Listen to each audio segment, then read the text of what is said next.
महाधनवान, महात्यागी। बल्कि जब वो आने लग गया भगवान बुद्ध के पास, तो उसकी अगवानी के लिए भगवान बुद्ध कुछ दूर तक जाकर एक वृक्ष उसी होकर वो आवेगा, वो जान गए, एक वृक्ष के नीचे जाकर बैठ गए और वहीं पर दोनों में मिलाप हुआ। तो खैर उन लोग का इतिहास अलग है, बड़े बड़े योगी लोग हुए हैं। यही बात है, बहुत कठोर काम करने वाले बहुत कम हैं। अगर कोई करते हैं तो कौन मना करता है, करो। नहीं, सहज सहज सरल सरल में करोगे तो संतों को बताया हुआ करो। कहते हैं कि योग सबसे होने योग्य नहीं है। मैं कहता हूँ कुछ योग को आप नहीं जानते हैं तब ऐसा कहते हैं, जो सबसे होने योग्य है। ध्यान योग सबसे होने योग्य है, हर भी जोतता रहेगा और एक अक्षर का ज्ञान भी नहीं रखेगा तब भी ध्यान कर सकेगा। बता दो ऐसे करो, करने लगेगा। हाँ, सत्संग के द्वारा उसको श्रद्धालु बनाओ, उसको ज्ञानवान बनाओ। तो वह अव्यक्त तत्व को पहचानने के लिए कहीं बाहर जाना होना नहीं है, और वह पहचानने का काम जो है वही काम ईश्वर की भक्ति है। भक्ति तो भजन करने को, सेवा करने को कहते हैं।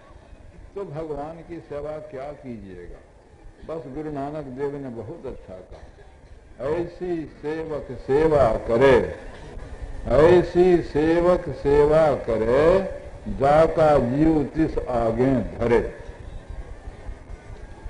ईश्वर की सेवा सेवक इस तरह करे कि वह जिसका जीव है उसी के सामने अपने को धर दे। यह स्थूल सूक्ष्म कारण महाकारण इत्यादि सब जड़ के आवरणों से पार होकर तब अपने को रख देना, पार करके अपने को रखना, यही हुआ जिसका जीव तिस आगे धरे। यही आत्मनिवेदन हो गया। यह बड़ी भक्ति है। शंकराचार्य ने कहा है कि आत्म अनुसंधान को ही भक्ति कहते, यही भक्ति है। इस मार्ग पर चलो, ये अंदर का मार्ग है, उस अंदर के मार्ग पर चलने को भक्ति कहते हैं। यह मार्ग सबके लिए एक ही मार्ग है, और सिवाय इस मार्ग के किसी मार्ग से असल ईश्वर स्वरूप को प्राप्त कोई नहीं कर सकता, न आज तक किया। मुझको ख्याल बड़ा मजबूत हो गया, विचार बड़ा मजबूत हो गया। इस पर जितना जो कोई हमसे बातचीत करना चाहे उतना हम बातचीत कर सकते हैं, और फिर हम सिद्ध कर दें कि यही रास्ता है, कोई रास्ता नहीं। हम इतने दृढ़ हैं इस बात में। और सब राम उपासक कृष्ण सब ठीक। ये उपासना के द्वारा मन में पवित्रता आवेगी, मन का कुछ संभाल होगा, और उस योग्यता को पाकर तब आप इसमें चल सकेंगे, बिना इसमें चले नहीं हो। अरे मार्ग कहते हैं रास्ता को, मार्ग कहते हैं रास्ता को, रास्ता कहते हैं लकीर को।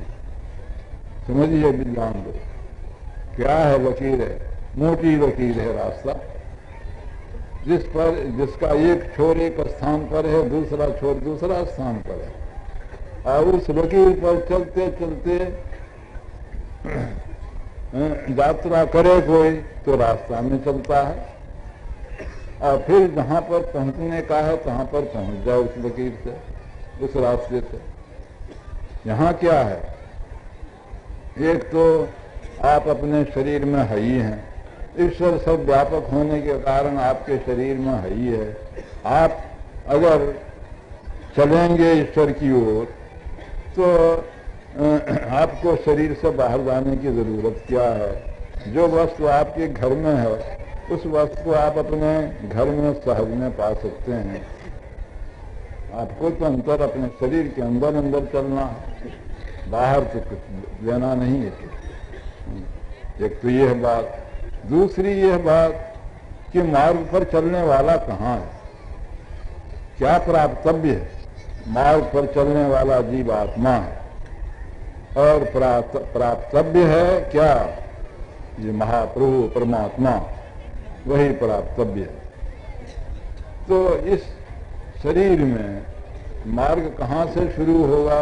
जहां जो बैठा होता है वहीं से मार्ग शुरू होता है।